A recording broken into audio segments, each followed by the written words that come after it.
মাংস, পোলাও, বিরিয়ানি, জর্দা, কোরমা যাই কিছু খান, সদা সর্বদাই আপনি আলহামদুলিল্লাহ, সুবহানাল্লাহ, আলহামদুলিল্লাহ এরকম একটা শুকরিয়া আদায় করলে আল্লাহ খুশি হয়ে যায়। আচ্ছা পর কোনো মানুষ চায় না, কোনো মানুষও চায় না যে আমার বেটা যায় আর এক করতে যায় ভিক্ষে করে খায়, আমার নিজের পরিবার যায় আর এক ব্যক্তি ভিক্ষে করুক বা আর এক অপর পুরুষের সাথে কথা কই, চায় কি কোনো পুরুষ? কোনো পুরুষেও কিন্তু চায় না।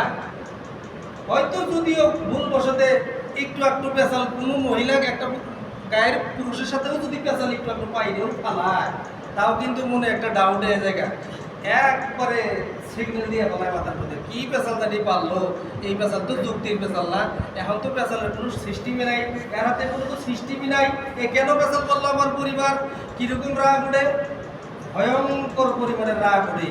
আল্লাহ সুবহানাহু ওয়া তাআলা বলতেছে, বান্দারে, বান্দা আমার কাছে আয়, আমার কাছেই শুকরিয়া, আমারই শুকরিয়া আদায় কর, আমার কাছেই চা, আমার নিয়ামতের শুকরিয়া আদায় কর, আমার কাছেই ভিক্ষা চা, আমার কাছেই আরজি জানা। বান্দা, আমার কোনো বান্দা যাতে অপর বান্দার কাছে যায় না চায়, আমার কোনো বান্দা অপর বান্দার কাছে যায় হাত না পাতে, আমার কোনো বান্দি বা আমার কোনো বান্দা অপর বান্দির কাছে যায় নত শিকার না হয়, আল্লাহ সব এটা চায়। আমার বান্দা আমার কাছেই যাবো, আমার বান্দা আমার কাছেই করবো, আমার বান্দা আমার কাছে খাবার চাবো, সব কিছু আমার কাছেই যাবো।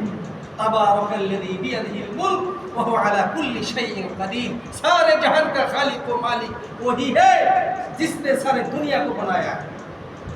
সারা পৃথিবীর কায়নাতের মালিক, গোটা কুল কায়নাতের মালিক যে আল্লাহ, যে রব, যিনি সৃষ্টিকর্তা, যিনি মহান, যিনি মাবুদ, যিনি খালিক ও মালিক, যিনি হান্নান, যিনি মান্নান, তিনি সব কিছুর মালিক, সব কিছুর মালিক।